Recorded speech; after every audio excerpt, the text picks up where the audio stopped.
Cinema కెరీర్లో హీరోగా ఎంత సక్సెస్ వచ్చినా ఎంత సంపాదించినా అతను లేకపోవడం చాలా బాధగా ఉంటుందని అంటున్నారు హీరో కిరణ్ అబ్బవరం. రాజావారు, రాణివారు, ఎస్ఆర్ కళ్యాణ మండపం మూవీస్తో హిట్ అందుకున్న కిరణ్ అబ్బవరం మధ్యలో చాలా ఫ్లాప్స్ చూశాడు, విమర్శలు ఎదుర్కొన్నాడు. మా అన్న విషయంలో అంటే నేను ఇంత కష్టపడినప్పుడు ఆయన ఆ సక్సెస్ని ఎంజాయ్ చేసిండాలి. ఆయన కొంచెం ఎర్లీ స్టేజ్ మళ్ళీ బౌన్స్ బ్యాక్ అవుతూ కా సినిమాతో 50 కోట్ల కలెక్షన్స్ కొల్లగొట్టాడు. మళ్ళీ ట్రాక్లోకి వచ్చాడు. తాజాగా దిల్ రుబా ట్రైలర్ రిలీజ్ చేసి మరో హిట్ కొట్టేందుకు సిద్ధంగా ఉన్నాడు. ఈసారి complete love story action entertainer Dilruba మంచి హిట్ కొడుతుందని ఫుల్ కాన్ఫిడెన్స్తో ఉన్నాడు. చూడ్డానికి ఐస్ క్రీమ్లా ఉన్నాం, తిని పారదొబ్బుతాం. తిని నిజంగానే ఏదో రోజు తిని పారదొబ్బితే. ఇదిలా ఉంటే ఇటీవల కిరణ్ అబ్బవరం ఒక ఇంటర్వ్యూలో పాల్గొని సినీ వ్యక్తిగత జీవితానికి సంబంధించి ఆసక్తికర విషయాలు చెప్పుకొచ్చారు. ఇందులో భాగంగా తను పడ్డ సినిమా కష్టాలు చెప్తూ చదువు అయ్యాక 8,000 ఉద్యోగం వస్తే చాలనుకున్నాను.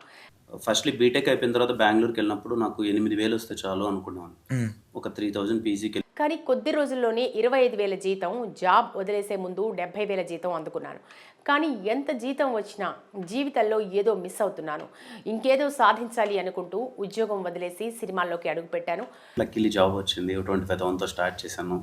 Then it got increase to till 70,000. మొదట్లో చాలా కష్టాలు అనుభవించి ఇప్పుడు ఈ స్థాయికి చేరుకోగలిగాను.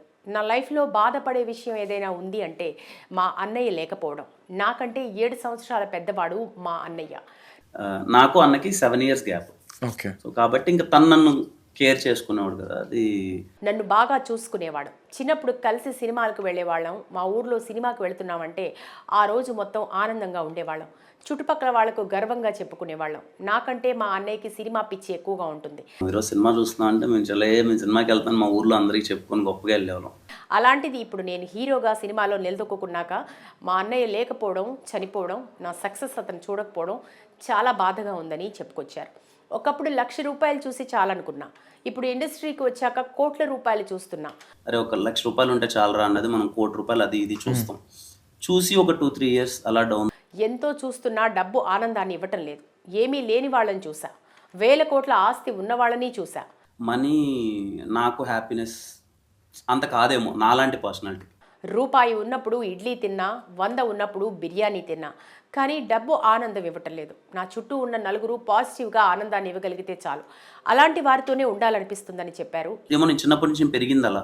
అంటే ఆ రోజు ₹100 ఉంటే బిర్యానీ తింటా, ₹1 అంటే ఇడ్లీ అయినా తింటా. ఇక సినిమాల్లోకి రాకపోయి ఉంటే ఖచ్చితంగా పాలిటిక్స్లోకి వెళ్ళేవాడినని, చిన్నప్పటి నుండి మా ఊర్లో రాజకీయాలు చూస్తూ పెరిగాను. రాజకీయం అంటే చాలా ఇంట్రెస్ట్ ఉండేది. ఏది కుదరకపోతే అటువైపు వెళ్ళేవాడినని పేర్కొన్నారు. Might be politics. నాకు ఇష్టం, నాకు పాలిటిక్స్ అన్నది ఇష్టం. చెప్పాను కదా, సమ్హౌ ఐ లవ్ పీపుల్. ఇక జీవితంలో నచ్చిన పని మాత్రమే చేయండి, ఎవరి మాట వినకండి. ఎంతోమంది ఎన్నో రకాలుగా అంటారు. మనం చేస్తుంది ఎంత ఇస్తుందని కాదు, రోజు లేవగానే హ్యాపీగా ఉంటాం. నచ్చిన పనిలో సాటిస్ఫాక్షన్ ఉంటుంది. నాకు నిద్ర లేచినప్పటి నుంచి నా బ్రెయిన్ నాకు నచ్చిన పని మీద వర్క్ అవుతుంది. అది ఇచ్చే హ్యాపీనెస్ నీకు ఏమీ ఇవ్వదు. అందుకే నచ్చిన పనే చేయాలి. నేను కూడా ఒక సంవత్సరం పాటు సంఘర్షణ అనుభవించా. ఉద్యోగం మానేయాలా వద్దా అని బాగా ఆలోచించి డెసిషన్ తీసుకున్నా. కానీ సక్సెస్ అయ్యాక నేను తీసుకున్న డెసిషన్ రైట్ అనిపించిందని కిరణ్ అబ్బవరం ఈ ఇంటర్వ్యూలో చెప్పుకొచ్చారు.